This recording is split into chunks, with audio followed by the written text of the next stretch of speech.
오늘 말씀 베드로전서 5장 6절에서 11절 말씀 함께 보겠습니다.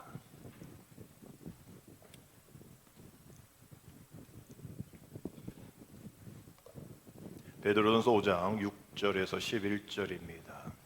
우리 한 목소리를 함께 있습니다. 그러므로 하나님의 능하신 손 아래에서 겸손하라. 때가 되면 너희를 높이시리라. 너의 염려를 다 주께 맡기라. 이는 그가 너희를 돌보심이라.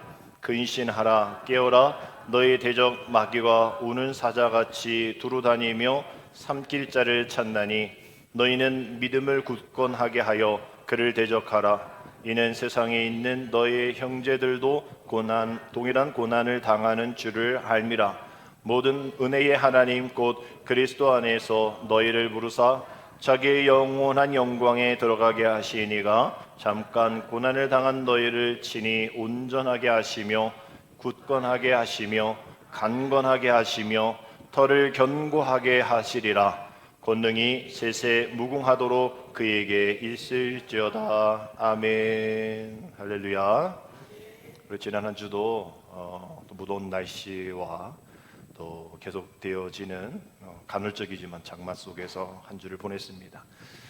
이번 주도 계속 비 예보가 있더라고요. 금주부터 우리 자녀들이 방학을 했고 우리는 교회는 다음 주지만 우리 이번 주부터 교회학교 여름 행사가 시작이 됩니다. 옆에 사북교회도 그렇고 사북중앙교회도 그렇고 여름 행사가 이 비 피해 가운데에 없도록 또 안전하게 우리 다음 세대들이 하나님의 은혜 가운데 기쁨으로 여름 행사가 잘 마쳐지기를 위해서 또 기도해 주시고 우리 교회를 위해서도 또 기도해 주시기를 바랍니다.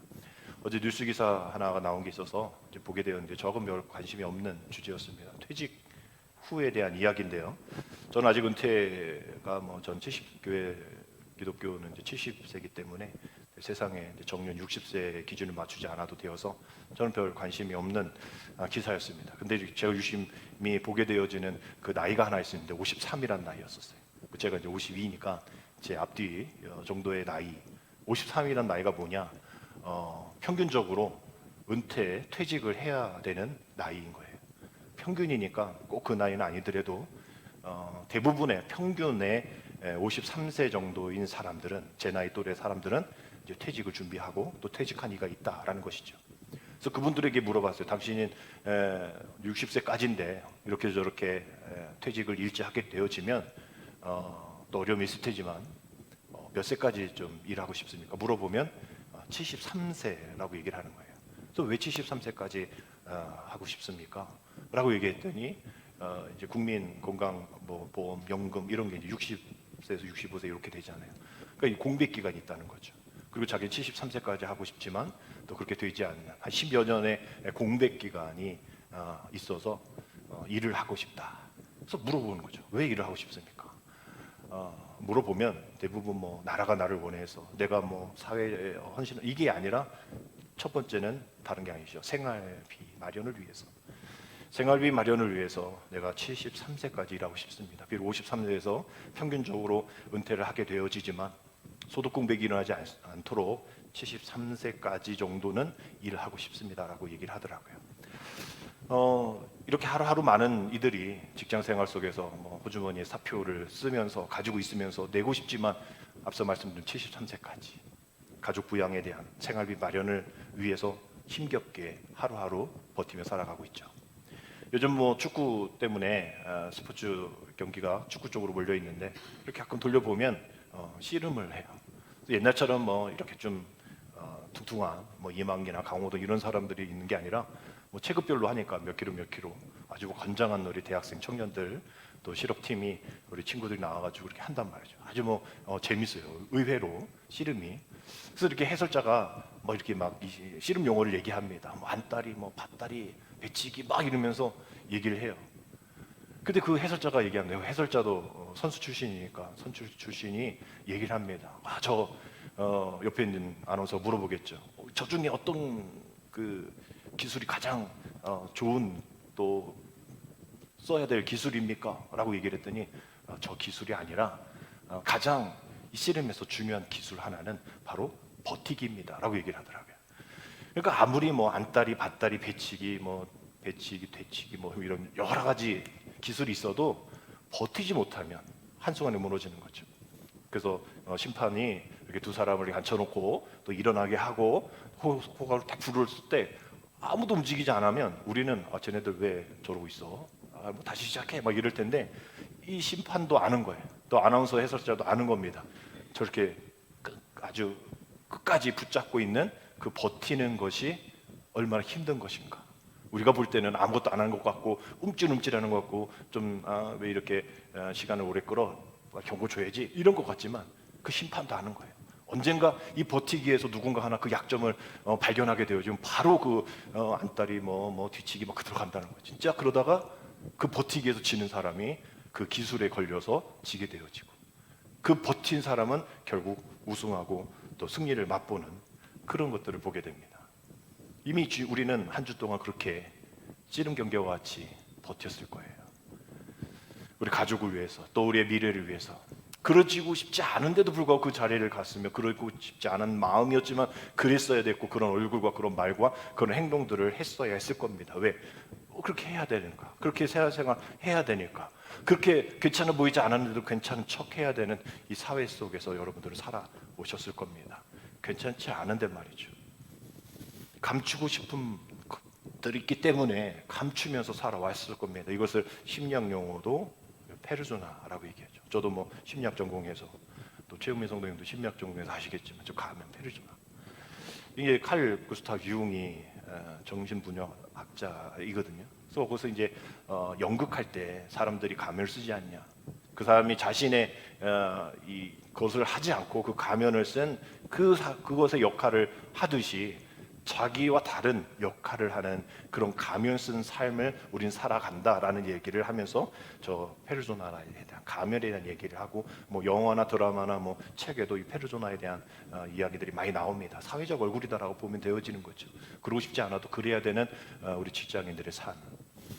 저의 삶도 마찬가지죠. 저도 뭐 여러분들과 맞대하면서 한 주 동안 힘들어서 어려운데 여기서 그냥 계속 막 힘들다 할 수는 없는 거잖아요. 저도 여러분들과 함께 또 말씀으로 기쁨으로 내로 나아가야 하는데 그런 거죠. 저도 어쩌면 목회자라는 페르소나의 모습을 갖고 여러분들이 제 사정을 모르잖아요. 제 아픔을 모르잖아요.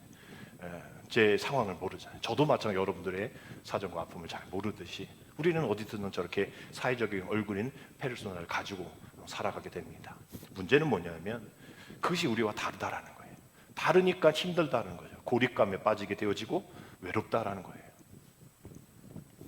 우리 모두 직장에서 교회에서 또 가정에서 하나씩 그러한 가면을 가지면서 가정에서는 강한 부모인 것처럼 또 교회에서는 거룩한 또 성도인 것처럼 또 목사인 것처럼 또 직장에서는 뭐 괜찮아요. 그 정도야 뭐 난 견딜 수 있어요 라면서 참고 견디고 일 잘하는 유능한 사원처럼 저런 가면을 쓰고 살아갑니다.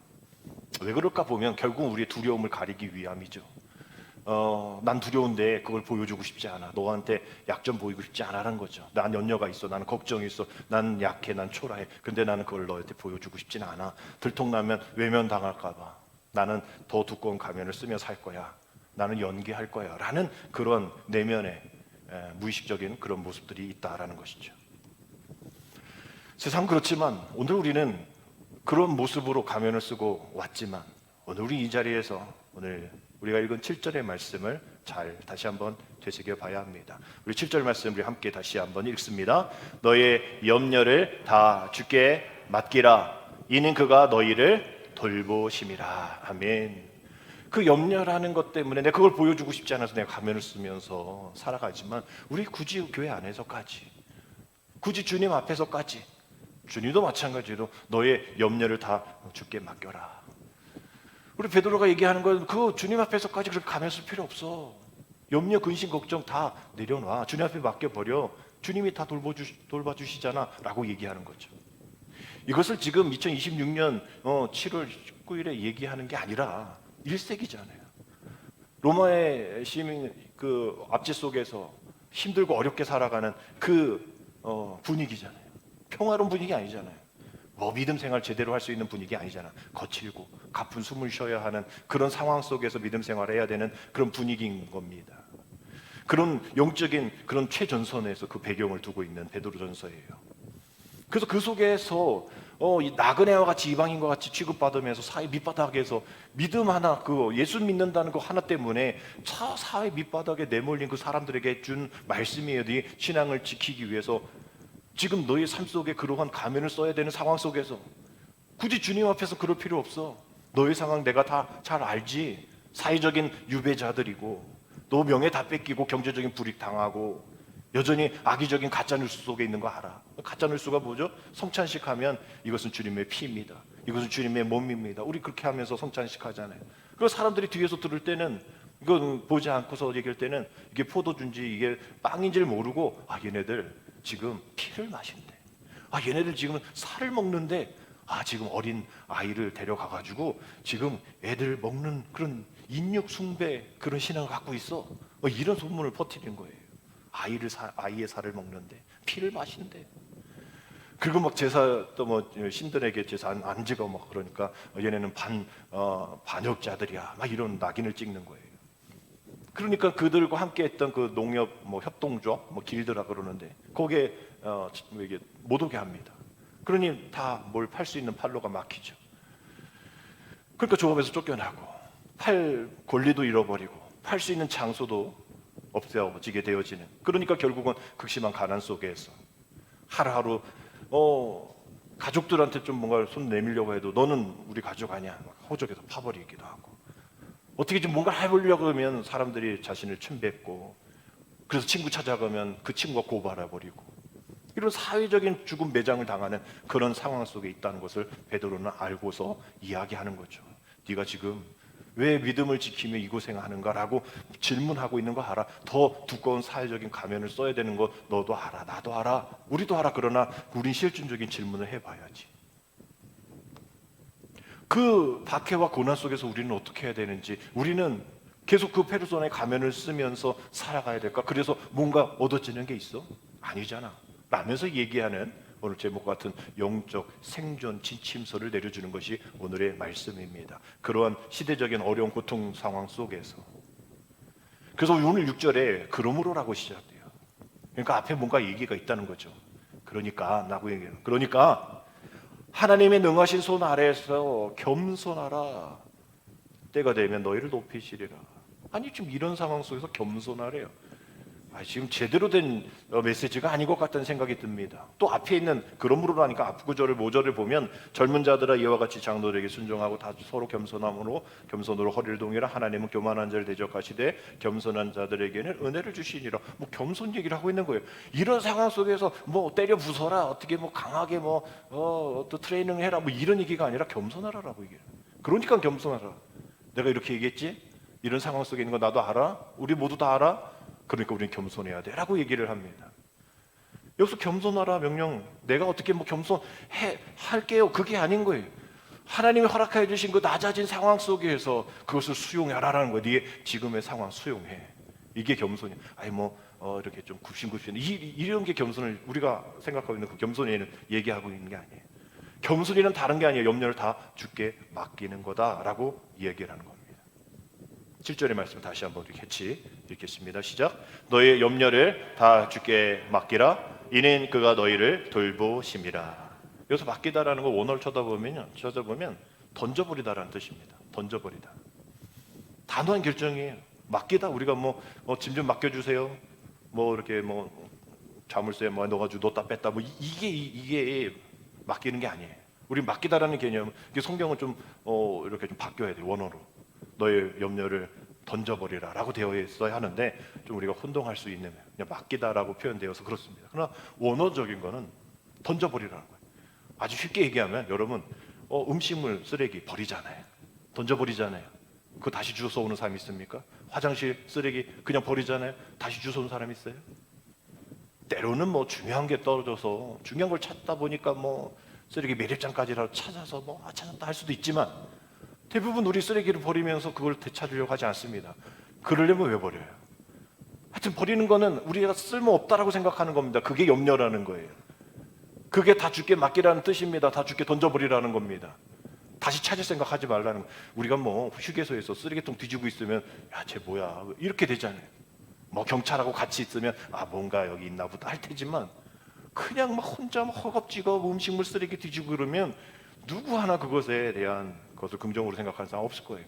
그런 것처럼 너도 그렇게 생각하듯이 왜 너는 염려를 그렇게 생각하고 있니? 라고 얘기하는 겁니다. 그러니까 단호하고 결정적인 행동을 강조하면서 찔끔찔끔 조금씩 옮기는 것이 아니라 그냥 한 번에 버려. 음식물 쓰레기 한꺼번에 버려.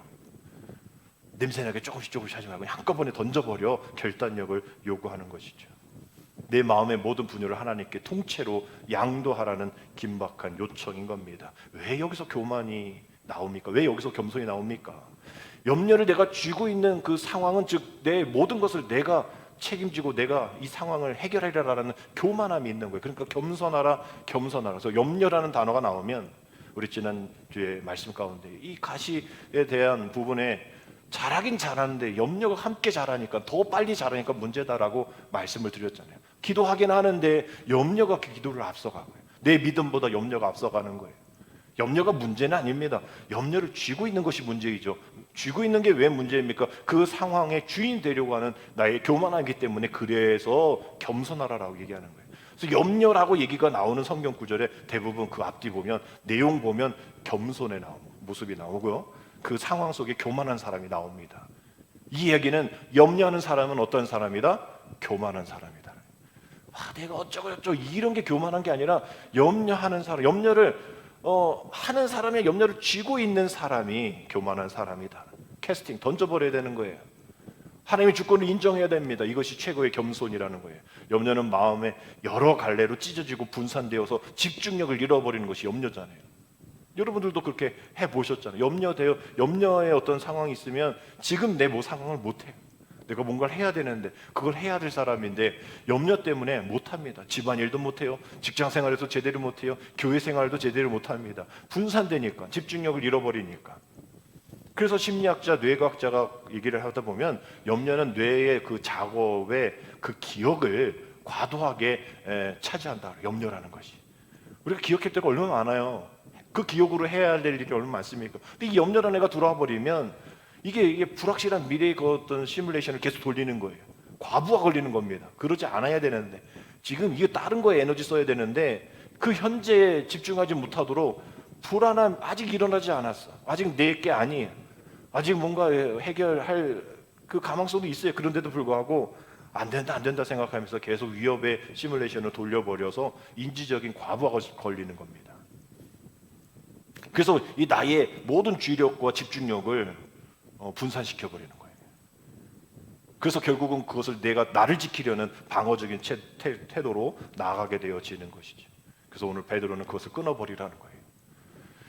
그래서 베드로는 이 권면을 한 후에 갑자기 마귀 얘기를 합니다. 우리 8절 한번 같이 읽겠습니다. 시작. 근신하라, 깨어라, 너의 대적 마귀가 우는 사자같이 두루다니며 삼킬 자를 찾는다라고 얘기해요.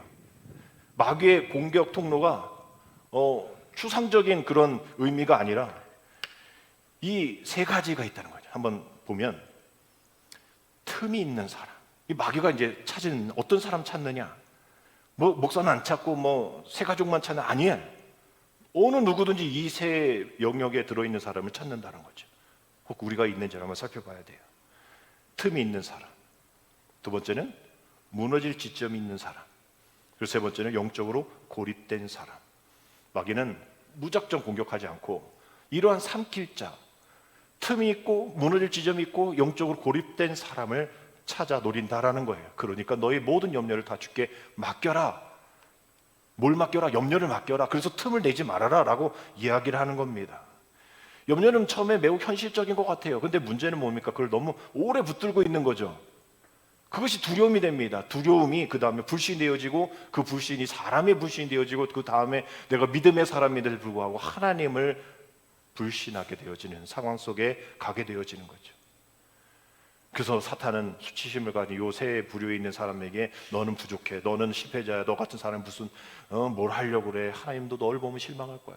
우리 예수님도 겟세마네 동산에서 그 십자가를 향해 나아갈 때에 사탄이 유혹했잖아요. 또 시작할 때도 유혹했잖아요. 그것도 그럴 것이, 아니 3년밖에 네가 뭘 했어? 예수님 공생에 3년밖에 안 하셨잖아요. 야, 30년 한 사람도 이거 잘 못해. 넌 좀만 더 해봐. 아직 27년 남았잖아. 3년 가지고는 부족하지 않아? 3년 가지고 네가 이걸 온 인류 구원을 위해서 애쓴다고? 네가 신의 아들이라고? 웃기지 마. 너는 부족해. 너는 안 돼. 라면서 계속 그 틈을 노린단 말이야. 영적으로 고립되어서 혼자 있으니까, 함께 기도하지 않으니까, 또 무너질 지점 속에서 일어나야 되는데 계속 무너지고 있으니까, 그런 틈이 있으니까, 그런 내면의 음성으로, 그것이 하나님의 음성이 아닌데도 불구하고 그것을 통하여 자신이 무너지고 남을 공격하는 방식으로 바뀌게 되어지는 거예요. 복음 없는 정죄입니다.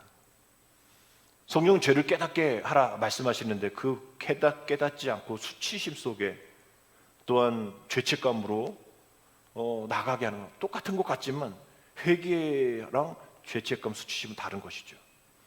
오히려 그로 인해서 하나님을 멀리 도망가게, 또 교회를 멀리 하게 되어지는 겁니다. 그래서 마귀에게 틈을 주지 말아야 한다는 거죠. 그래서 에베소서 4장 26절 27절에서 이런 얘기하잖아요. 분을 내어도 죄를 짓지 말며 해가 지도록 분을 품지 말라. 왜? 마귀에게 틈을 주는 거기 때문에. 이게 뭐 부부싸움 했는데 뭐 하루 지나면 안 된다, 뭐 그래야 부부가, 이거 부부싸움이나 얘기하는 게 아니에요. 지금 이거 사탄에 대한 얘기입니다. 영적인 얘기하는 거예요. 영적 전쟁에 대한 얘기인 겁니다. 그러면 틈이 나기 때문에 죄를 짓지 않고 불을 품지 않기 위해서 그날 다 끝내버려. 마귀의 틈을 주지 마. 분노, 염려, 그게 자체가 문제가 아니라니까. 그거를 갖고 있고 품고 있는 게 문제지. 풀리지 않는 상처, 반복되어지는 억울함, 그런 마음속의 복수심, 여러분 없습니까? 계속되어지는 거 없어요? 저도 있잖아요. 그걸 통해서 그 틈으로 들어오는 게 사탄이라는 거죠. 우리 동물의 왕국 뭐 이런 거 보면 사자가 이 무리 안에 들어가서 하지 않아요. 얘도 힘들어요. 그렇게 가면. 그래서 얘도 가만히 누워 있다가 이렇게 보는 거죠. 혼자 이렇게 다니는 애들이 있거든. 또 어린 애들도 있고 약한 애들도 있고 무리 가운데 끼지 못하고 혼자 또 날랄랄 하고 다니는 애들이 있단 말이지. 그런 애들만 보는 거죠, 이 사자가. 그럼 걔를 이렇게 해서 먹잖아요. 마찬가지로 사탄도 함께 예배하고 함께 기도하고 함께 기도 제목 나누고 그런 상황 속에서는 들어오지 않아요. 근데 누구에게 들어옵니까? 나 뭐 기도할 만큼 했어. 난 기도 안 해도 돼. 예배 안 가도 돼. 이제 뭐 나 정도면 그냥 내가 알아서 할 수 있지. 이런 사람들에게 찾아오는 거죠, 사탄은. 혼자 있으면 왜 자기 합리화하게 되어지는 거죠. 혼자 있으면 유혹을 또 분별하기가 어렵기 때문입니다. 혼자 있으면 또 죄를 합리화할 수 있는 그런 일들이 있기 때문이죠. 그래서 베드로는 뭐라 얘기합니까? 근신하라, 깨어 있으라. 근신한다는 것은 술 취하지 않는 맑은 상태 얘기하죠. 판단력이 흐려지지 않는 상태. 그래서 이런 맑은 정신과 자제력을 유지를 해라라고 얘기합니다. 그럼 어떻게 유지할 수 있습니까? 우리 세 가지를 함께 나눠볼게요. 첫 번째 뭡니까? 멈춤과 객관화예요. 멈춤과 객관화.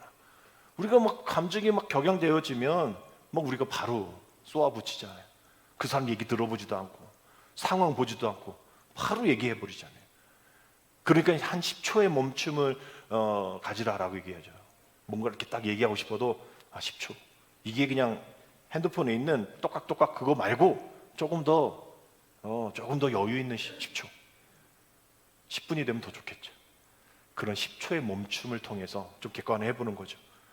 그 상황에서 좀 벗어나서 저 사람이 왜 그랬을까? 내가 왜 그랬을까? 이게 좀 상황을 벗어나는, 이게 유체 이탈 이런 게 아니라 한번 제 3자 입장으로 한번 빠져보는 거죠. 저 사람은 왜 그랬을까? 나는 왜 이렇게 했을까? 그러다 보면 상황을 또 객관적으로 바라볼 수가 있게 되어지는 것이죠. 뭐 그런 방법도 있고, 두 번째는 뭡니까? 뭐의 필터? 말씀의 필터링이 필요하다는 거예요. 우리는 어떻게든 깨끗한 물 먹으려고 하고 좋은 물 먹으려고 하고 그런 필터링을 되게 좋아하고 막 그런데 우리는 말씀의 필터링을 좀 안 한단 말이죠. 10초의 멈춤을 통해서 우리는 뭘 해야 되냐? 이게 하나님의 말씀인지 성경적인 가치관인지 성경이 뭐라 얘기하는지를 좀 한번 생각해 보라는 거예요. 10초 동안 그걸 모르면 10분 동안 모르면 1시간도 그걸 못 느꼈다면 하루 종일 말씀의 필터링을 한번 속에 가져서 계속 들어오는 그런 정보들, 감정들 그런 것들을 바로 발산하지 말고 성경적 가치관이나 필터를 통과시켜 봐서 그것이 하나님의 말씀인지 사탄의 말인지를 분별해낼 수 있어야 한다는 거죠. 그 다음에 뭡니까? 인지적인 휴식이 필요하다라는 거예요. 우리 너무나 많은 그런 정보의 홍수 속에 있는 거예요. 내가 알고 싶지 않아도 야, 너 알아? 그 사람이 이렇게 저렇게 했대. 너 알아? 너가 했던 그게 어쩌고저쩌고 이게 벌써 소문이 이렇게 났어. 아니, 그걸 내가 왜 들어야 되냐고요. 그게 정확한 거냐고요. 아니란 말이죠.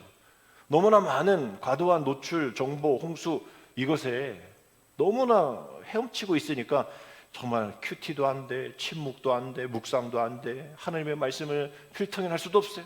앞서 말씀한 것처럼 뇌에 과부하 걸리는 거예요. 이러한 훈련이 필요하다는 겁니다.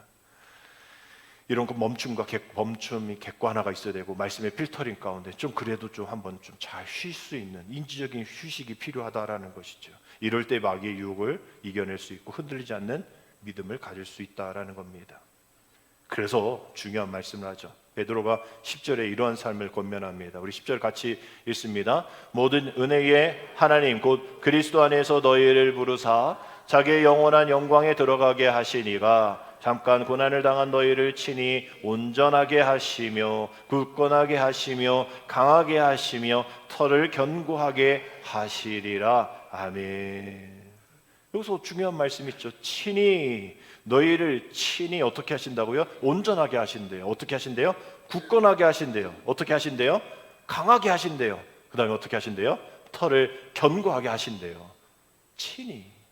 우리가 그렇게 할 수 있다가 아니라 친히 그렇게 하시리라. 우리에게 개입해 주셔서 그렇게 해주겠다는 겁니다. 멀리 서서 구경하시는 분이 아니라는 거예요. 우리가 그렇게 주님을 멀리 치울 분이 아니라는 거죠. 저기 가 계셔요. 그냥 내가 필요할 때 부르면 오세요. 자꾸 앞에 얼쩡거리지 마세요. 이런 분은 아니라니까요. 지금 우리 구체적인 상황 가운데 개입하여 주셔서 친히 문제를 해결하여 주시는 분이라는 거예요. 그러니까 중요한 거는 앞에 부분 한번 봅시다. 앞에 부분. 영원한 영광, 이 두 번째 줄. 영원한 영광이 하나가 있고요. 그 밑에 줄에 뭐가 있습니까? 잠깐의 고난. 이게 상반되잖아요. 영원한 영광. 영광은 어떻다? 영원하다. 근데 고난은 어떻다?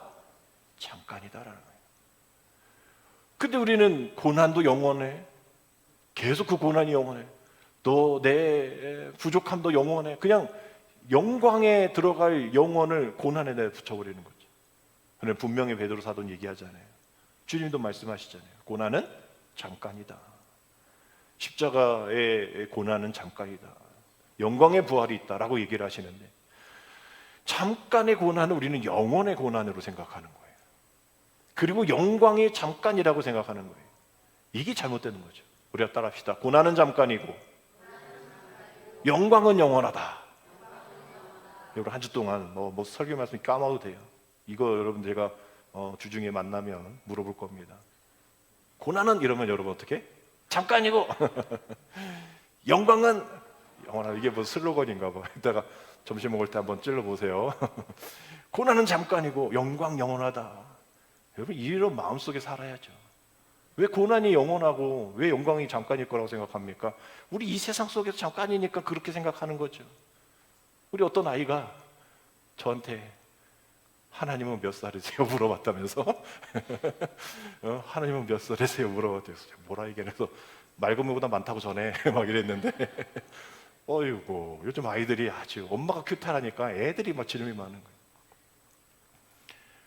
아니 이 세상 걸로 생각하니까 나이가 몇 살이냐 물어보죠. 또 그렇다 되고 야 하나님은 무소부재하시고 뭐 이럴 순 없잖아요. 그 얘기하면 돼요.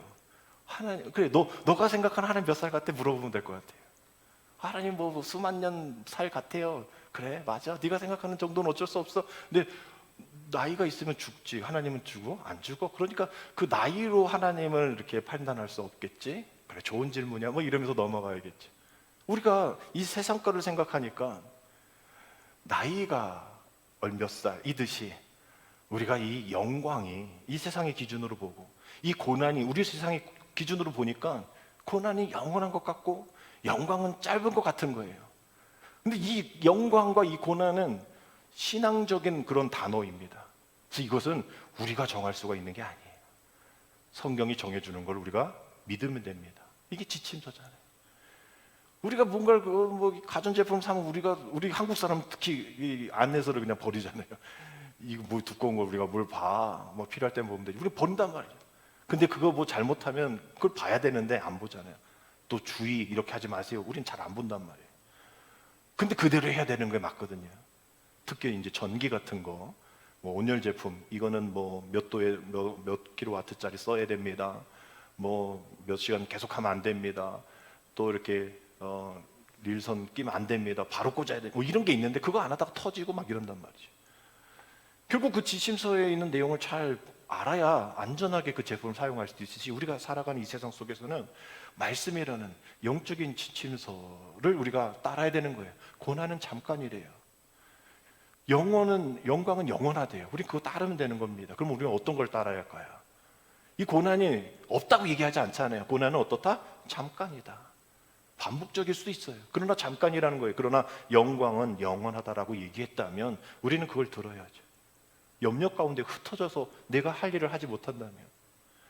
그래서 에스겔 마른 골짜기에 흩어져 있는 그런 뼈들, 그러나 그 안에 생기가 들어가고 이 뼈 저 뼈가 맞춰져서 큰 군대가 되어서 정말 큰 하나님의 사명이 일어난 것처럼 우리의 사명 속에서 고난으로 인하여서 흩어져 있던 정말 하나님이 쓰시고자 하시는 많은 달란트 은사들이 흩어져 있어서 아무 쓰잘데기 없는 그런 상황 속에 있는 그런 상황 속에서 우리가 기도하며 하나님, 우리 교회, 내 자녀, 나의 삶 속에서 흩어져 있는 에스겔 마른 골짜기와 같은 그런 이 뼈 저 뼈 흩어져 있는 이 모든 것들을 다시 한번 주님의 생기로 불어넣어 주셔서 아담과 하와를 하나님이 그 코에 생기를 불어넣으셔서 아담을 만드시고 또 그를 통해서 하와를 만드시는 것처럼 흙과 같은 아무것도 아닌 우리 존재, 마른 뼈와 같은 우리 존재 다시 한번 하나님께서 들어맞춰 주셔서 영적으로 분산되어져 있는 우리의 시각들을, 그래서 하나로 집중하지 못하는 우리들을 다시 한번 맞춰주시고 또 다시 한번 이루어 주셔서 생명을 불어넣어줘서 큰 군대로 재건하여 주옵소서. 우리 기도의 제목이 되어야 될 줄 믿습니다. 그래야 우리는 흔들리지 않게 될 것이고 두려워하지 않게 될 것이고 영적인 근력을 강하게 될 것이고 어떤 풍파에도 흔들리지 않게 될 줄 믿습니다. 오늘 이 이야기를 베드로가 왜 할까? 베드로가 이 이야기를 할 수 있는 그러한 조건이 될까? 베드로의 과거를 보면 마태복음 26장 35절에서 이런 말씀이 있잖아요. 베드로가 이르되, 이게 어떤 얘기입니까? 예수님께서 십자가를 지고 막 이랬을 때 안 됩니다 막 이렇게 얘기하고 너 나를 버릴 거야, 닭이 3번 울 거야, 그럴 때 얘기하는 거예요. 베드로가 이르되 내가 주와 함께 죽을지언정 주를 부인하지 않겠나이다 하고 모든 제자도 그와 같이 말하니라. 주님 십자가 지시기 전에 한 얘기잖아요. 넌 그럴 거야. 넌 완벽하지 않아. 너도 흩어질 거야. 마른 뼈가 될 거야. 아유, 저는 절대 그러지 않을 겁니다. 내가 주님과 함께 죽을지언정, 말이나 말지, 그죠? 주와 함께 죽을지언정 주를 부인하지 않겠습니다. 목에 칼이 들어와도 주님은 부인하지 않겠습니다 라고 얘기했는데 목에 칼이 들어오니까 그 여인 앞에서, 비천한 여종 앞에서 주님을 모른다 부인한 것에 끝나는 것이 아니라 욕까지 하잖아요. 욕까지. 왜? 욕하면 상관없을 거라 생각하니까. 그런 비천한 여종 앞에 산산조각 났을 때에 자기의 그 완벽주의가 무너진 거죠. 마음속에 있었던 그 완벽주의의 가면이 너무나 크게 자리했던 것을 알게 된 겁니다. 그래서 자신은 그게 안 된다, 그러면 안 된다 알고 우리 성도들에게 염려를 다 주께 던져버리라, 캐스팅해라 라고 얘기를 합니다. 그래서 모든 무너진 자를 친히 온전케 하시는 주님 앞에 나아가 그 가면을 벗어 주님의 능하신 손이 공급해 주신 진짜 권능을 붙잡아라 라고 얘기를 하죠. 인생의 폭풍과 몰아칠 때에 우리 본능적으로 우리의 그 페르조나를, 그 가면을 더 꽉 눌러 쓰려 합니다. 염려와 불안과 자신의 수치심이 드러나지 않기 위해서 말이죠. 그러나 그 가면 안에 있다면 내가 좀 편할 것 같지만 언젠가 질식되어지는 거죠. 그래서 사탄이 또 계속 얘기하는 겁니다. 그래, 잘하고 있어. 가면 하나 더 쓸래? 다른 가면 줄까? 많아. 준비되어 있어. 걱정 마. 다른 가면 쓸게. 그럼 절대 벗지 마. 너 벗지 않으면 너를 이길 사람 없어. 넌 그래야만 해. 이 전쟁터기 같은 상황 속에서 네 가족을 먹여 살려야지. 그 가면 벗으면 끝나. 잘 버티고 있어. 잘해왔잖아. 뭘 고민해. 가면 벗을 생각하지 마. 계속 염려를 킵해. 라고 속삭일 거예요. 그럴 때 주님은 계속 또 우리에게 말씀하십니다. 너 그 무거운 가면 내게 맡겨. 그로 인해서 너 찢겨진 마음을 이제 상처 치유해야지. 흔들리는 너의 삶에 내가 직접 흔들리지 않게 너와 함께 서 있어 줄게. 그래서 오늘 우리가 찬송가 419장 주날개미 편안히 쉬네라는 그 찬양 속에 후렴이 이렇게 되어 있죠.